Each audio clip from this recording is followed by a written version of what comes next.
listening to Speaking with One Voice with Rodney Payne. If you have any comments, questions, concerns, topics you'd like discussed on the show, or if you'd like to be a guest on the show, please email us at rpayne@onevoiceinc.org. That's rpayne@onevoiceinc.org. You can also search for us on Acast, Google Play, SoundCloud, and iTunes. Just look for Speaking with One Voice.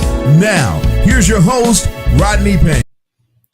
Hello and welcome to Speaking with One Voice. I am your host, the coach, Rodney Payne. I am so excited to be with you again here this week on Speaking with One Voice, your leadership podcast devoted to adding value to you and or your leadership team.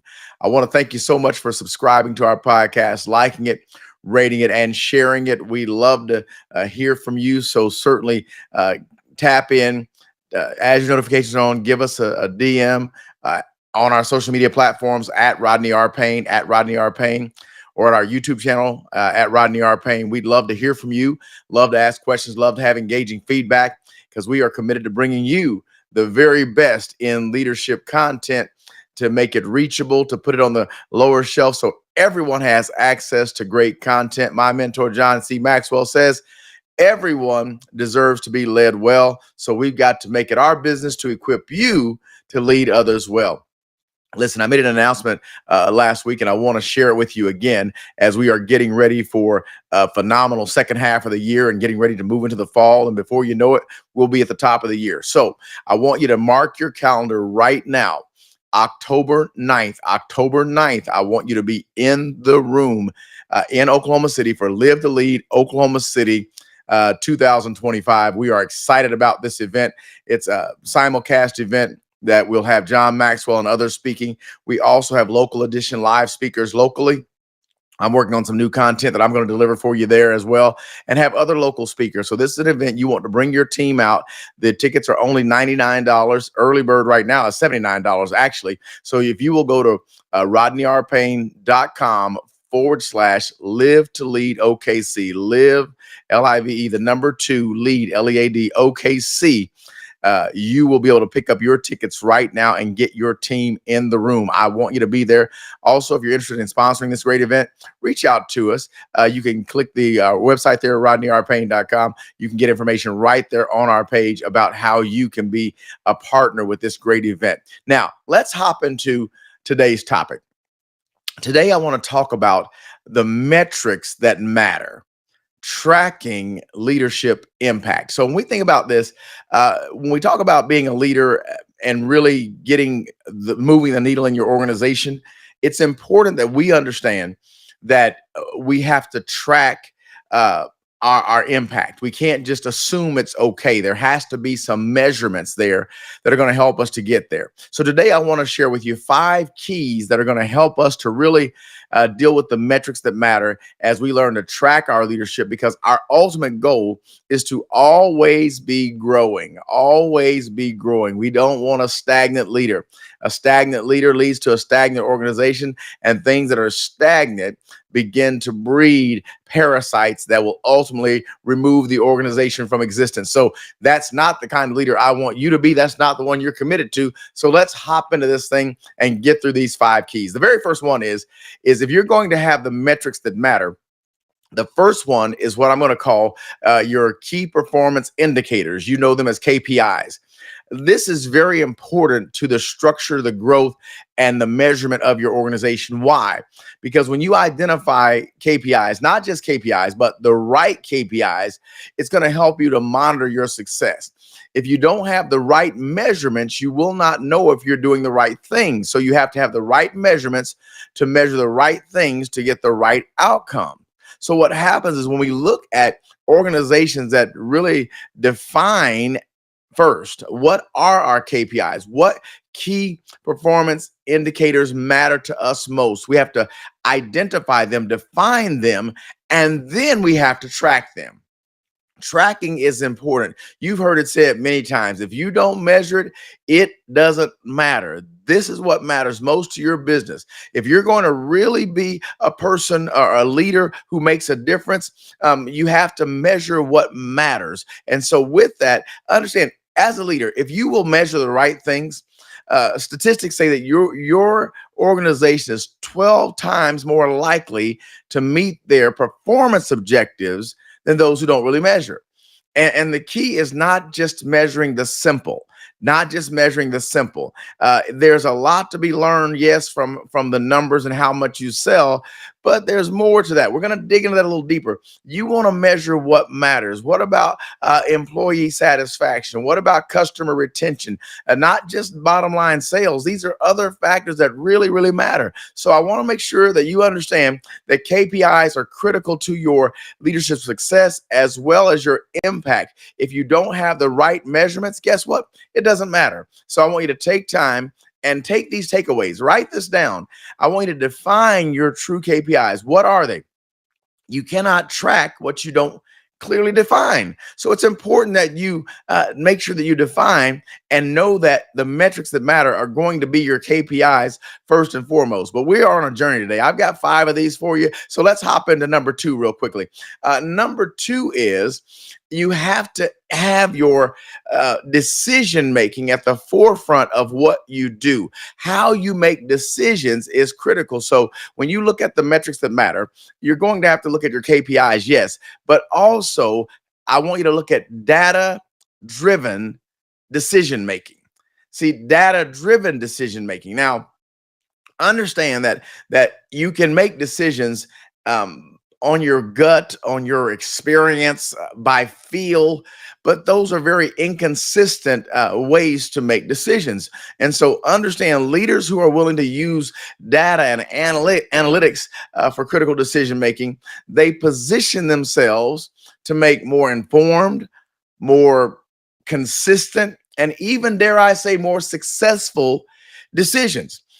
Understand, we address this deeply. If you're looking for a resource in our book, Critical Decisions Made Easy, you can pick it up wherever you find your books online. It's also available for order, and you can find it on our website at rodneyrpayne.com. But the book talks about a 3-step process to building a system whereby you make consistent, confident, reliable decisions, and you're no longer have a queue of decisions to make that you haven't made. One of the things that leaders must understand is that in making data-driven decisions, you can put systems and processes in to automate part of this. You can delegate part of this, and then you can have time to deal with what really requires your attention. Effective decision making, it literally impacts your business in every way. And if done correctly and consistently, it can increase operational efficiencies by 15 to 20%, or maybe even more, depending on how consistent you become. Let me ask you a question. There's a litmus test question that I often ask leaders who are making decisions. Do you have decisions that you have already made but have yet to execute? You know what you need to do. You've decided what you need to do, but for whatever reason, you've not made that decision. Let me help you with this. There are many reasons you haven't made the final decision to actually execute it yet. But more times than not, is that you're not fully confident in the decision. You don't have a process in place to help you gain confidence, and you also don't have a process in place for when you miss it. Guess what, leader? You're going to have courage to make decisions because you're going to miss some of them. But if there's a process in place to make every decision count, whether it's the right decision, the wrong decision, a good decision or a poor decision, every decision can help you to make a better decision the next time. So I want you to look at this thing and let's stop moving on emotion. Let's not do emotional decisions. Let's not do crisis decisions. Let's make sure that we have data-driven metrics in place that help us and position us to make the right decision every single time. We can do this and learn from it as we grow. So I want you to understand that this is very important that we really dig into this and really understand that decision making is critical to your success. It's a metric that matters. How well am I making decisions? How consistently am I effective? How often do I get it right? How often do I get it wrong? What makes it right versus what makes it wrong? And that's how you can track your leadership impact. We're dealing with the metrics that matter, tracking leadership impact, and we're giving you 5 keys today. Number 3 is we're going to get in the weeds, and this is actually a component of your decision-making system.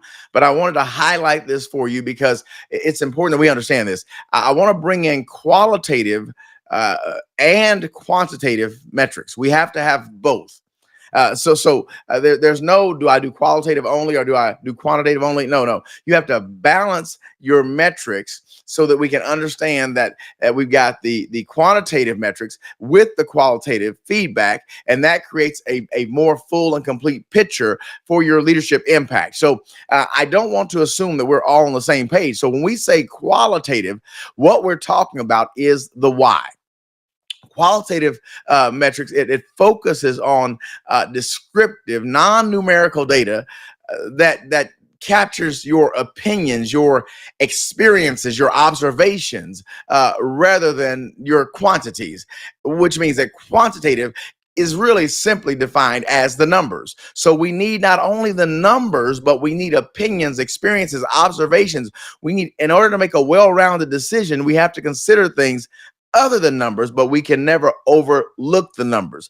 That's the difference. So I want you to begin to understand how to measure from a panoramic perspective everything that matters when you're making your decisions and when you're trying to track your leadership effectiveness and your leadership impact. So what I know is that in my experience, research is going to indicate to us that leaders assessing both types of metrics, meaning qualitative and quantitative, can improve their team engagement by upwards of 25%. Why? Because when we measure what matters and we have the proper KPIs and we understand that we've got to make good decisions, but we involve everyone and every aspect of the decision in the discussion, now our team members feel included. Our team members are with us. They understand, and we're more informed. And a better informed leader is a better decision maker, and a better decision maker is a better leader. What I found in my research is that everyone who experiences an extremely high level of leadership,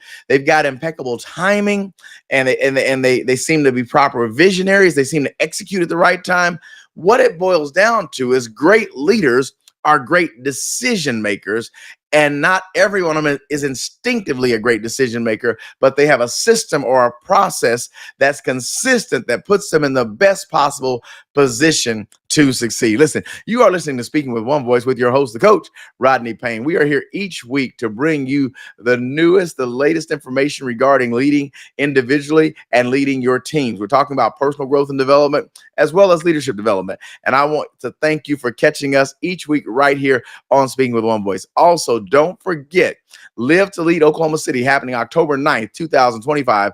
Early bird prices are $79. Visit rodneyrpayne.com/live to lead to get your tickets today. And make sure that you have your notifications on as you tune in to every episode of Speaking with One Voice. Now back to the content. Today's topic, the metrics that matter.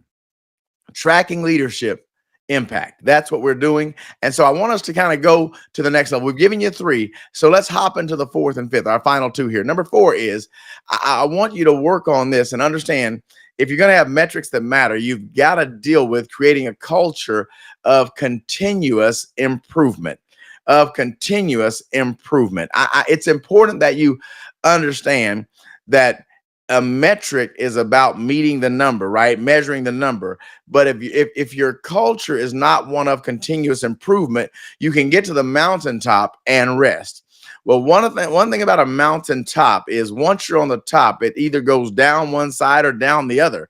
And so you want to continue to pursue new heights. You want to continue to improve processes. You want to grow and do better in what you're measuring because it matters. And you are a next level leader. So this is a culture thing. So when we talk about culture, the simplest definition adopted from Sam Chand is the way we do things around here. We have to understand that if we're going to create a culture, it means that we're going to instill a mindset of adaptability.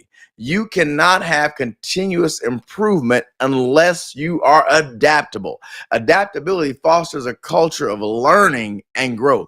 We have to be nimble. We have to be able to shift. One of the things that I learned during the pandemic, the height of the pandemic in COVID, was that as a leader of an organization, what I led my team through was that we had to be very adaptable. So we could try something today, and if it didn't work, we just had to move on and go to the next thing and be nimble, be willing to move, not be reckless, but be flexible and be able to adapt to whatever the order of the day was.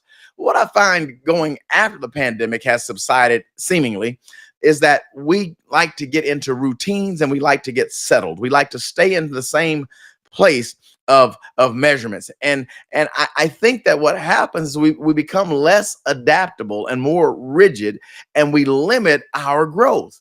So I want to encourage you to create a culture of continuous improvement, of adaptability, of being nimble so that you can get your organization to the next level, my friends. This is critical.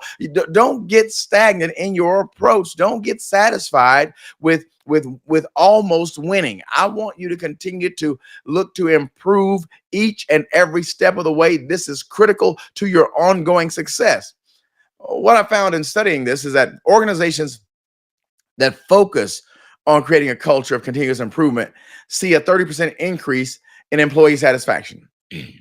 It's 30% because everybody loves to win. I was recently working with one of my clients, and I'm sharing with them in their growth, and they were encouraged by someone external to give just a little bit more so that their brand could do a little bit more. And my philosophy is you have to have people around you like that, because you won't ever push yourself to the next level. But I'm telling you, when you create a culture of continuous improvement, everyone in the room wants to get better.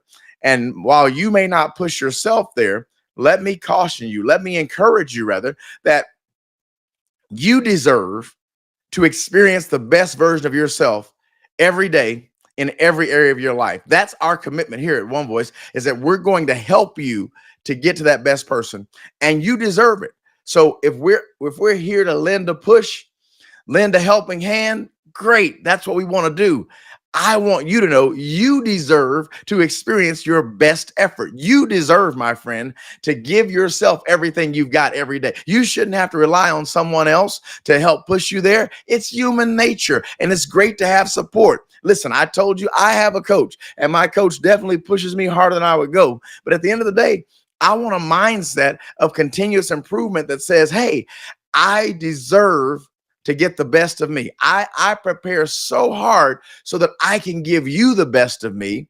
But as a leader, I deserve to experience that as well, my friends. And that's what I want you to know. So create a culture in your own personal brand of continuous improvement. Never be satisfied. My kids, when they were young, they would come home and say, Daddy, good, better, best. Never let it rest until your good becomes better and your better becomes best. Don't know who came up with that, but I like it. I accept it. And I'm saying we've got to adapt in our environments to make sure that we have continuous improvement. Oh my goodness. I've got time for one more. Let's get to this last thought here, and we'll wrap it up for today. Number 5. And number 5 is actually, it's really a bonus. I gave you 4. I always come back to number 5 because this is a mindset matter. I want your mindset to always be winning. So when you think about the metrics that matter and tracking leadership impact, you have to be a person who is willing to celebrate. If you don't celebrate, you overlook success. You overlook next level. You overlook improvement. Why do you have metrics that matter but not celebrate when you meet the metrics? You all know it. Listen, I want you to say it for me. We say it all the time right here on Speaking with One Voice, so I know you know what it is. We don't celebrate small victories, my friend. We celebrate all victories. I want that ingrained in you to where you know how to appropriately celebrate every achievement. If you have proper KPIs, then your celebrations will be meaningful because you're meeting your key performance indicators. You're meeting them, and you've thought about them, you've planned them, you've learned them, and now you've hit them, you've achieved them, and you celebrate them. And while you celebrate them, then you move on for continuous improvement, and you set the next mark so you can go even higher. What I want you to understand, my friends, is that if you take the time to recognize, if you take the time to look at this process, and even in a minor achievement, what happens is it creates and maintains 2 things that you're going to find critical for success: motivation and engagement. Motivation and engagement. So as we continue to succeed, we continue to be motivated to succeed more. That's why you've heard it said in sports. I grew up in sports, and we would often hear that winners find a way to win and losers find a way to lose. So winning motivated us to keep on winning. I was a winner. I'm still a winner. And I not that I never played on a team that lost, but the teams and the cultures that I was around were winning programs. And so we always had motivation to win because we celebrated after every win. And so then when you celebrate and you win, you remember how hard you worked to get there. And so that means that in order for us to make it to that next level, I got to help you with this. We have to learn to engage, or a more modern day term would be lock in. We've got to lock in, engage, because we like winning. We like success. We like meeting our numbers. We like helping and serving our customers. I love it when I hear from you that I'm adding value to you. And it creates an engagement that causes me to prepare even more intensely, because I want to give you the very best. So I am fully engaged. So celebrating milestones, it can enhance your team. It can motivate you. And the best thing about it is when you celebrate, everyone likes a celebration. You can see up to a 25% reduction in your organizational turnover. In other words, when people win, they stay. When people are winning and the culture is a good culture, it's a motivating culture. It's a culture where you can be engaged. It's a culture where you matter. People stay. And one of the biggest expenses that you need to understand is, how much does it cost for me to bring on a new employee in the sourcing and hiring of them? Then I've got to equip and train them. Then I've got to resource them. Then I've got to deploy them. And then I've got to wait to get my return. So if you have high turnover because of a poor culture, it's difficult. But when you celebrate, when people love what they do, they like coming to work. They don't like going into other places. There are people who take less money for a better culture. So you want a culture that celebrates. Listen, I am out of time for today. I want to thank you for being in the room again. Let me give you these 5 keys one more time. These are metrics that matter, tracking your leadership impact. We have our KPIs, our key performance indicators. We got to define them and then track them. That's right. Hey, we got to do it, right? Not only that, data-driven decision-making. You got to have some data so you can make better decisions. And then remember, as a part of your decision-making process, qualitative, okay, and quantitative. The what, the why, the how behind it. Quantitative is the numbers, right? Then you got to create a culture of continuous improvement. Always be getting better. And then, you know it, it's my signature statement. You know what it is. We don't celebrate small victories here. My friends, we celebrate all victories. Listen, you have been listening to Speaking with One Voice with your host, the coach, Rodney Payne. As always, we are super, super grateful for the opportunity to add value to you and your leadership team. Do me a favor, if you're not already doing it, all social media platforms at Rodney R. Payne, YouTube at Rodney R. Payne. Subscribe and turn on your notifications. And also, wherever you consume your podcast content, we are there with you. We want to thank our partners. We've got iHeartRadio, we've got Apple, we've got Spotify. We have so many places you can pick this podcast up, and we are excited and thankful for the opportunity to come into your room and add value to you each and every week. Don't forget, Live to Lead Oklahoma City, RodneyRPayne.com/Live to Lead OKC to get your early bird tickets for only $79, happening October 9th right here in Oklahoma City. And in the next week or two, we're going to have another announcement that you are going to love and want to take part in. So listen, as always, it's my pleasure to add value to you each and every week. Thank you for showing up, not just to hear me, but thank you for showing up for yourself. My friends, you have been listening to Speaking with One Voice. I am your host, the coach, Rodney Payne. Until next time, my friends, let's keep growing together. You've been listening to Speaking with One Voice. Please remember to follow Rodney Payne on Instagram, Facebook, and Twitter at Rodney R. Payne. We'd love to hear from you and get your feedback, so please feel free to leave us comments. And if you would, rate and subscribe to the podcast, we'd appreciate that as well. Don't forget to set up for notifications so you can get the latest updates and social media posts and get new podcasts when they're released. As always, use the hashtag Speaking with One Voice or simply SWOV on any of your social media posts. On behalf of Rodney Payne, thanks again for listening.